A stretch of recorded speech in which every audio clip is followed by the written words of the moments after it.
Selamat pagi, selamat siang, ataupun selamat malam.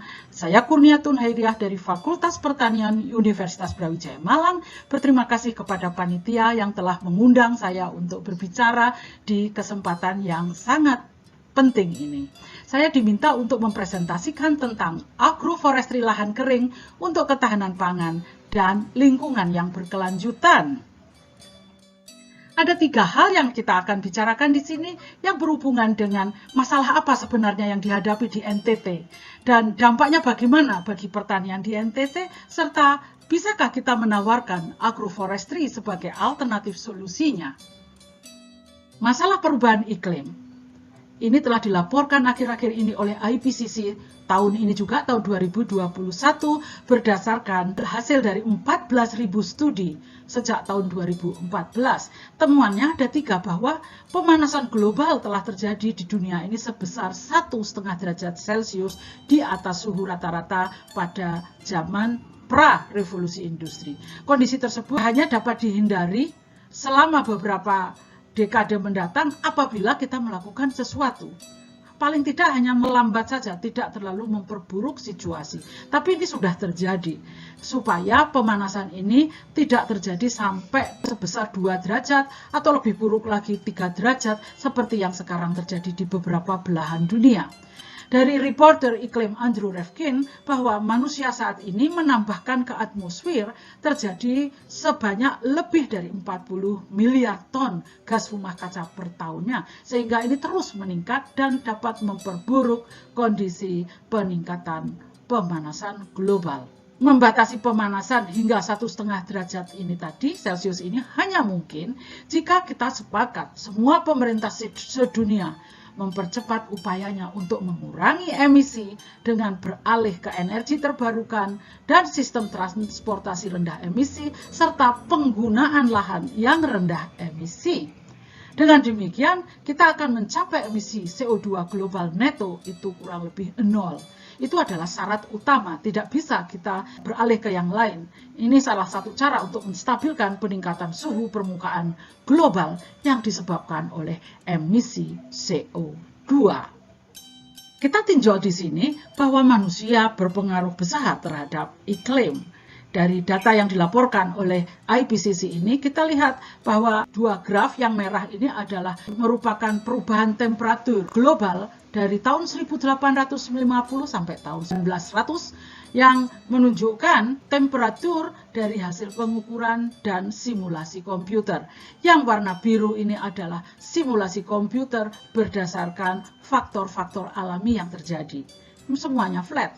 Namun, kalau kita kombinasi, kita tambahkan dengan kegiatan manusia di dalamnya, maka terjadilah penyimpangan, terjadi peningkatan temperatur sampai dengan dimulai pada tahun 1950 ini dan sampai tidak terkontrol lagi tahun 2020 ke atas.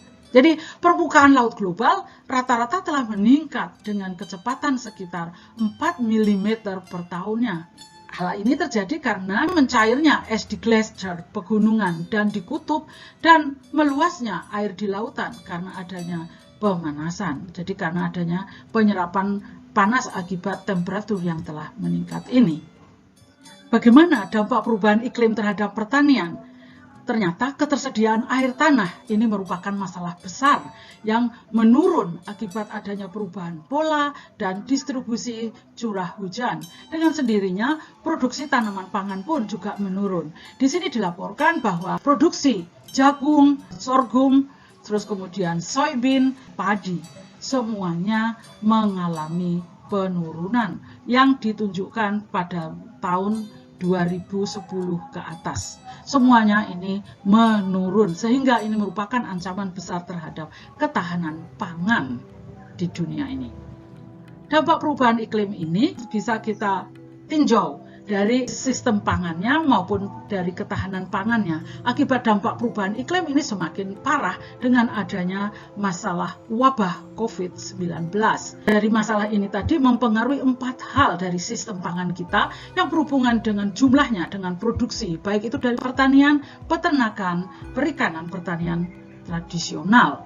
Nah, kemudian dari pengolahannya. Dari pengolahan jelas akan terpengaruh berhubungan dengan pencucian, pencucian hara, dan seterusnya, sanitasi, penyiapan lahan, pemasakan, penyiapan ini tidak hanya lahan saja, tapi juga penyiapan hasil panen, terus kemudian pemasakan dan penyimpanannya. Apabila penyimpanannya terlalu basah kondisinya atau terlalu lembab, maka cepat sekali mengalami pembusukan. Step berikutnya yang terpengaruh adalah dari kegiatan distribusi. Ini berhubungan dengan transportasi pangan, distribusi pangan ke daerah-daerah. Ini sangat vital untuk mencapai masyarakat di pedalaman. Sedangkan bab yang berikutnya adalah berhubungan dengan persiapan konsumsi. Persiapan konsumsi ini berhubungan dengan penggunaan makanan secara efektif. Ini jelas akan terpengaruh dengan adanya perubahan iklim ini. Kalau dari ketahanan pangan sendiri, sebenarnya dengan adanya COVID ini ada penentu tambahan lainnya yang berhubungan dengan ketahanan pangan, yaitu berhubungan dengan masalah sosial, ekonomi, ekologi, dan politik. Ini akan mempengaruhi terhadap ketersediaan, aksesibilitas, dan pemanfaatan. Ketersediaan ini sudah dikatakan tadi berhubungan dengan ketersediaan pangannya, aksesnya itu berhubungan dengan sarana transportasi dan distribusi, dan pemanfaatannya ini berkaitan dengan gizi dan keamanan pangan serta nilai sosialnya. Kesemuanya ini akan berpengaruh besar terhadap kesehatan manusia yang berhubungan terutama dengan malnutrisi, kurang gizi, penyakit beri-beri, risiko terkena penyakit kronik atau adanya wabah seperti yang sekarang kita hadapi bersama, COVID-19. Jadi ketahanan pangan ini setelah mengancam kehidupan masyarakat semua, tidak hanya di Indonesia saja, tapi juga di negara-negara lain. Apa sebenarnya solusinya yang bisa kita tawarkan kepada pemerintah dan masyarakat semuanya? Salah satu tawarannya yang bisa kita bicarakan siang hari ini adalah berhubungan dengan agroforestry untuk mengatasi tantangan ketahanan pangan dan perubahan iklim di daerah kering. Sama dengan yang di Afrika, agroforestry ini merupakan tawarannya untuk menghadapi perubahan iklim. Apa sebenarnya agroforestry ini? Samakah agroforestry yang ada di NTT dengan yang ada di Afrika atau dengan yang ada di Jawa atau daerah Sulawesi, Kalimantan, dan sebagainya yang berbeda kondisi dan budayanya? Apa sebenarnya definisi dari agroforestry ini? Menurut Van Noordwijk tadi, agroforestry adalah sistem dan teknik penggunaan lahan di mana tanaman tahunan, baik itu pohon, semak, palm, atau bambu, itu sengaja ditanam oleh petani pada unit pengelolaan lahan yang sama. Ya, jadi dengan tanaman semusim atau ternak, bisa bergilir atau bersamaan. Dalam berbagai bentuk pengaturan, ini baik secara spasial atau secara temporal, urutan waktunya. Jadi ketiganya ini tadi akan selalu ada interaksi antar komponen, baik secara ekologi, secara ekonomi, maupun secara politik.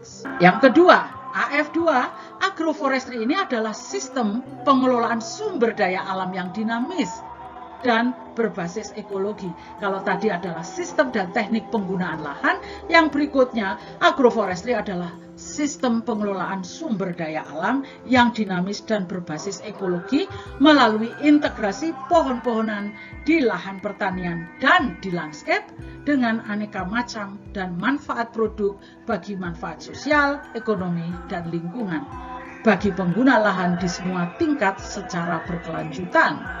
Ya, di tingkat landscape itu beda dengan yang di tingkat lahan. Pada level yang berikutnya, AF3, ini agak beda lagi. Agroforestry adalah sistem peralihan antara pertanian dan kehutanan. Jadi perpotongan di antara pertanian dan kehutanan, yaitu penggunaan lahan yang menggabungkan aspek keduanya, termasuk penanaman pohon secara sengaja dalam lahan pertanian.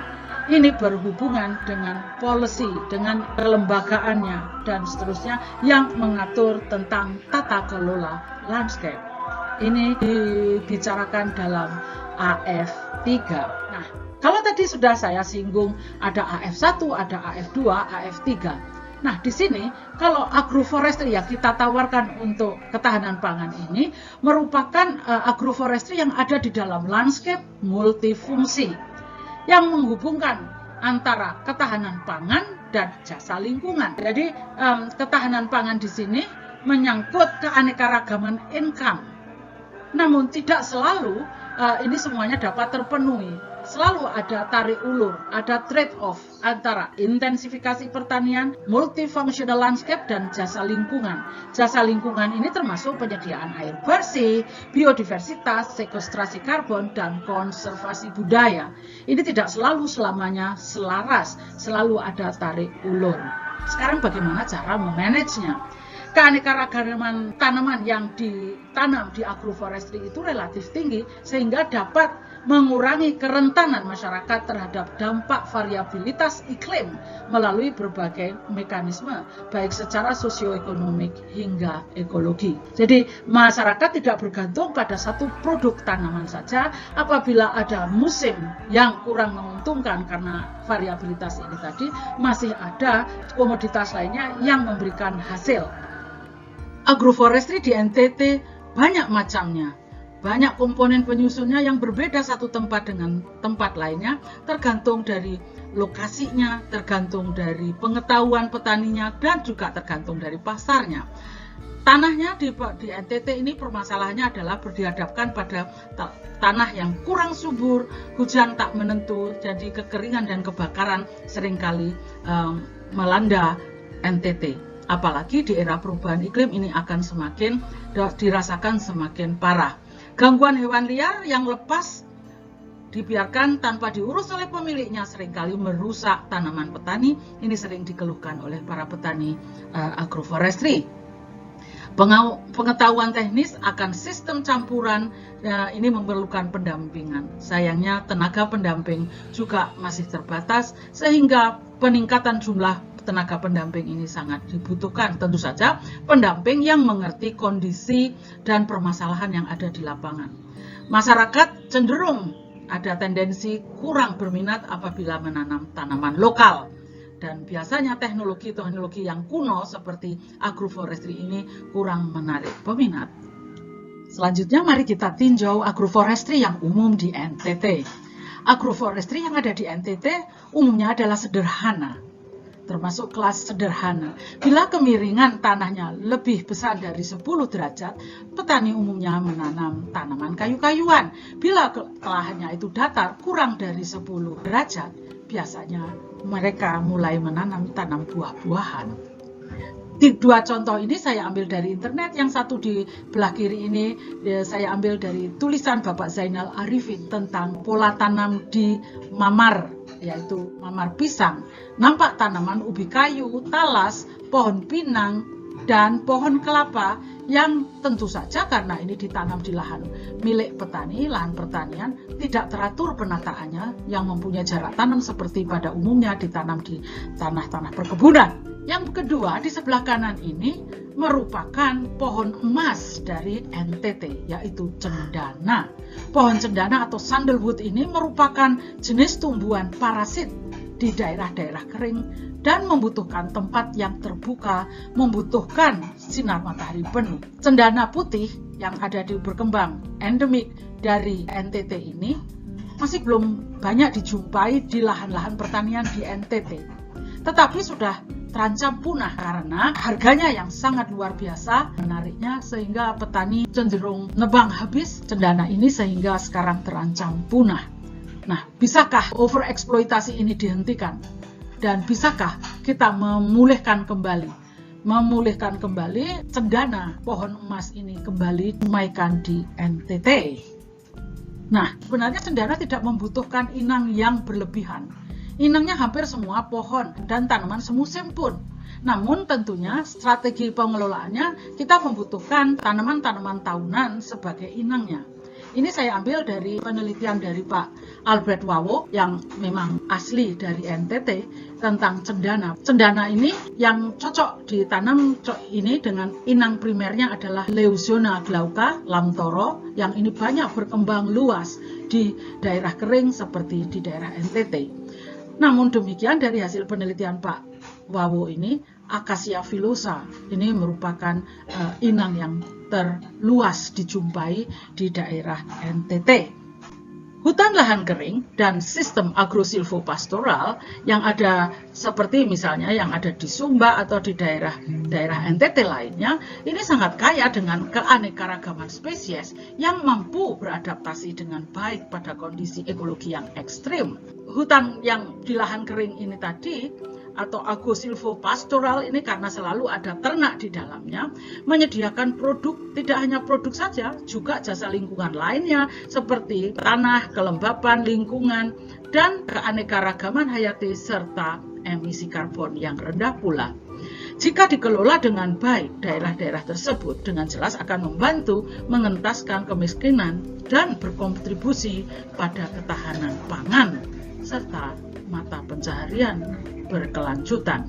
Ini yang disampaikan dari FAO 2016. Pada keanekaragaman spesies tadi akan diharapkan dapat menyediakan pangan pakan yang dibutuhkan untuk ternak-ternak yang berkembang dengan baik di NTT, sayuran, obat-obatan, vitamin, dan pewarna alami untuk tenun-tenun yang ada di daerah NTT ini merupakan bahan penting yang sangat diperlukan oleh masyarakat, terutama pada musim kemarau atau setelah bencana alam, sehingga dengan demikian tetap menjaga keberlanjutan dari mata pencaharian masyarakat NTT.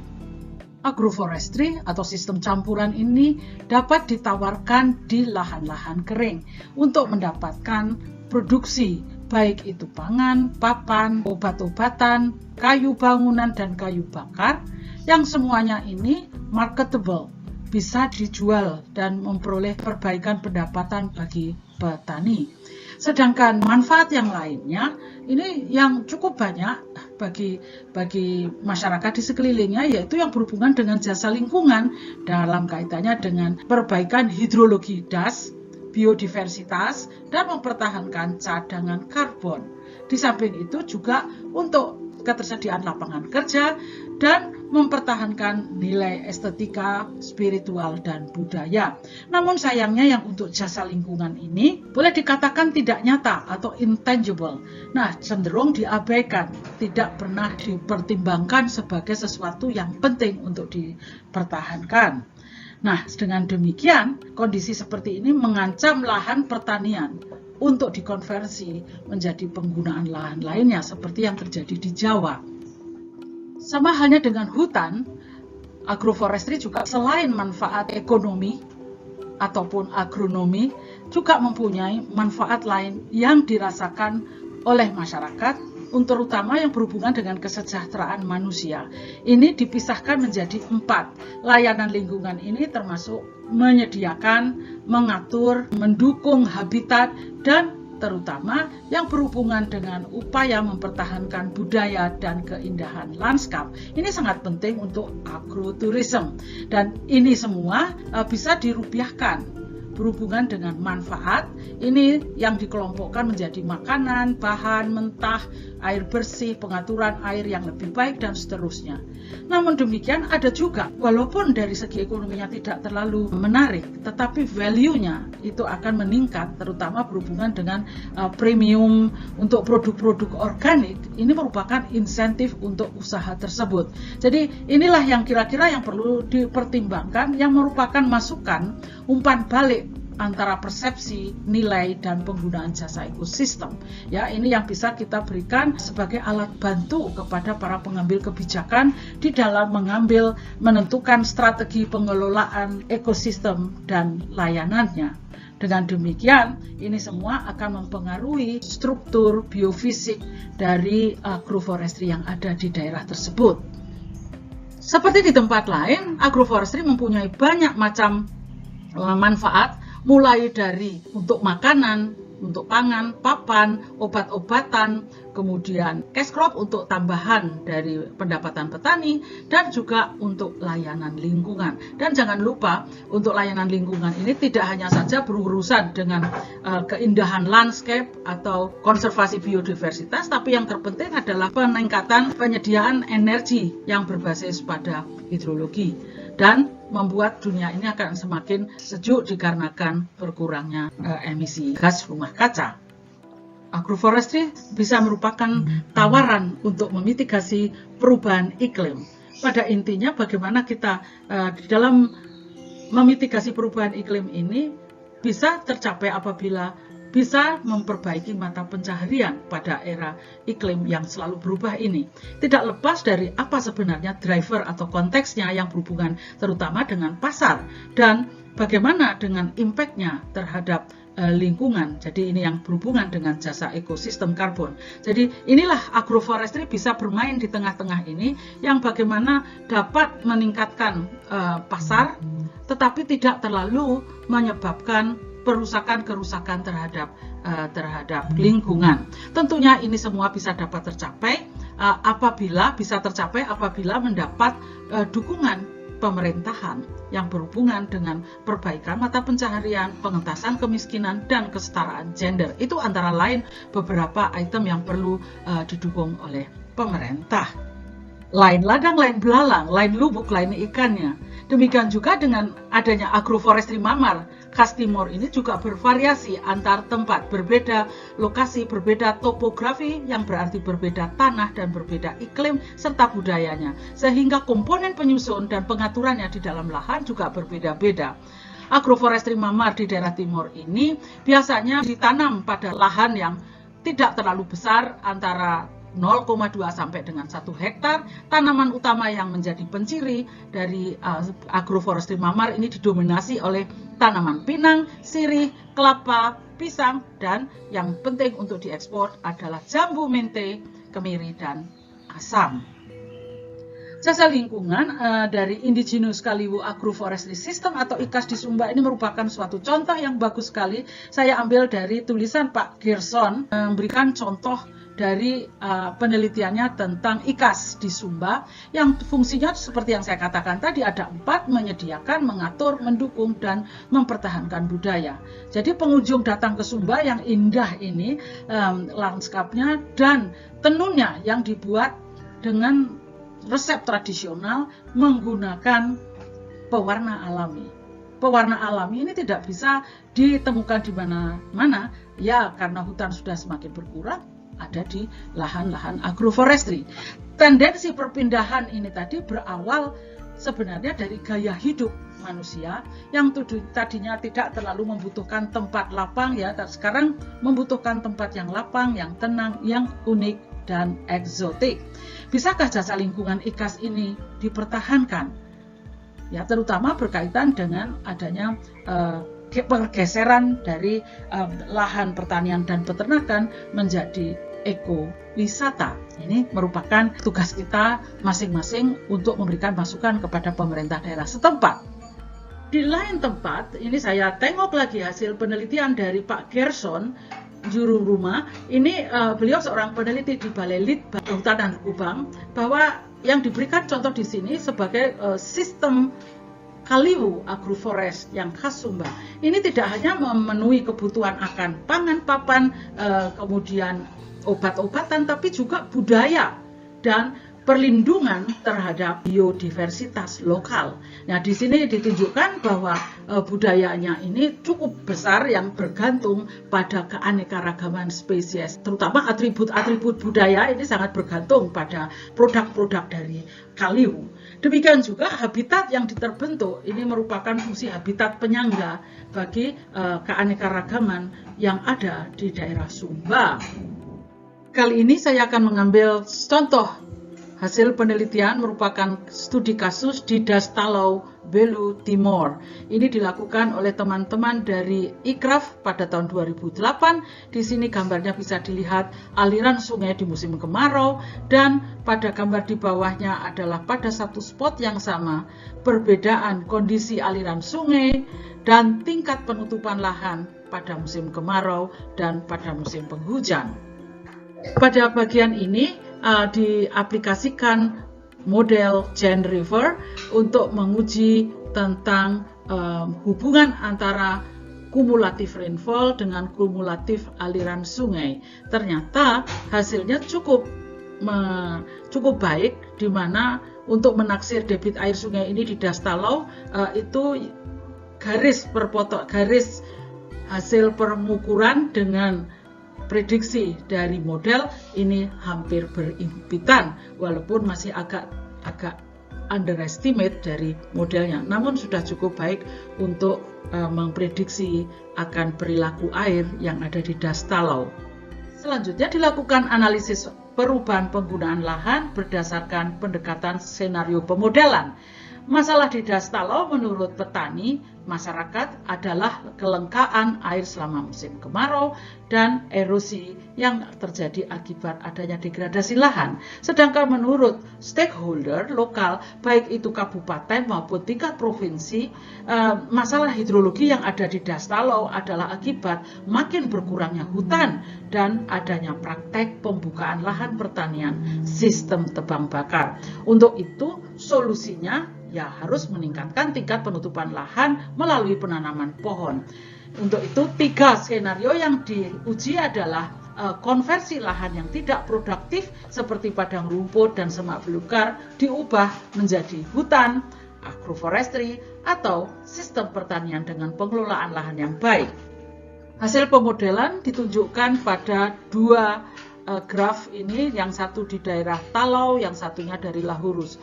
Hasilnya ini menunjukkan bahwa upaya reforestasi dan agroforestry tidak dapat secara substansial menambah debit air pada musim kemarau, karena nampaknya yang menjadi masalah kritis bukanlah atau mungkin masih belum persoalan infiltrasi yang tentunya dapat mengurangi kapasitas simpanan air.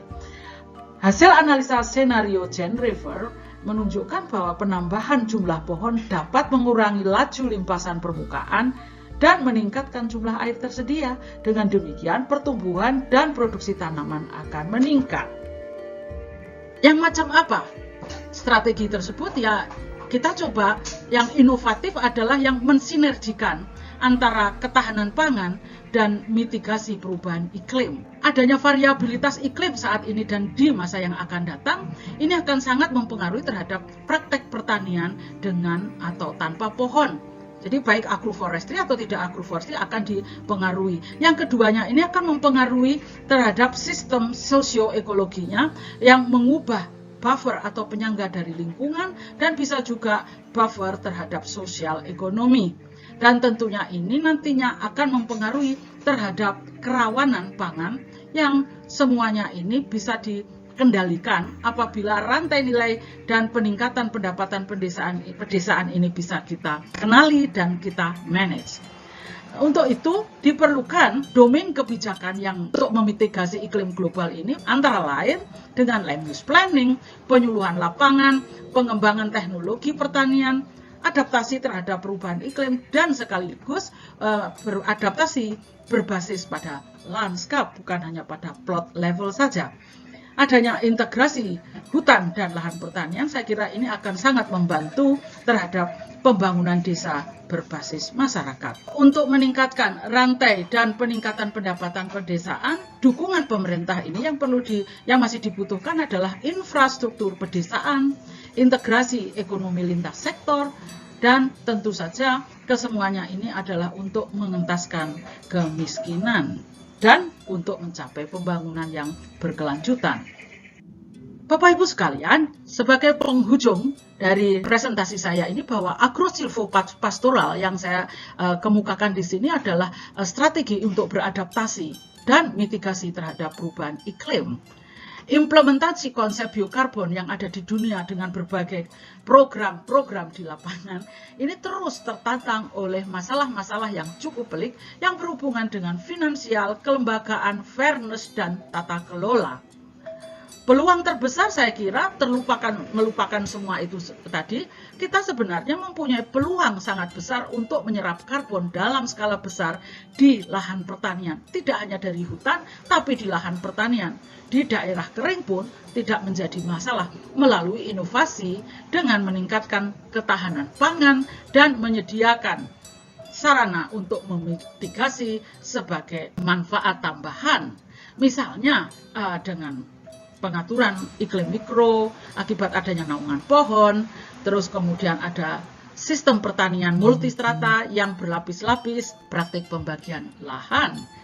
Bapak Ibu, demikian kontribusi dari saya tentang agroforestry di lahan kering. Terima kasih atas perhatiannya. Assalamualaikum warahmatullahi wabarakatuh.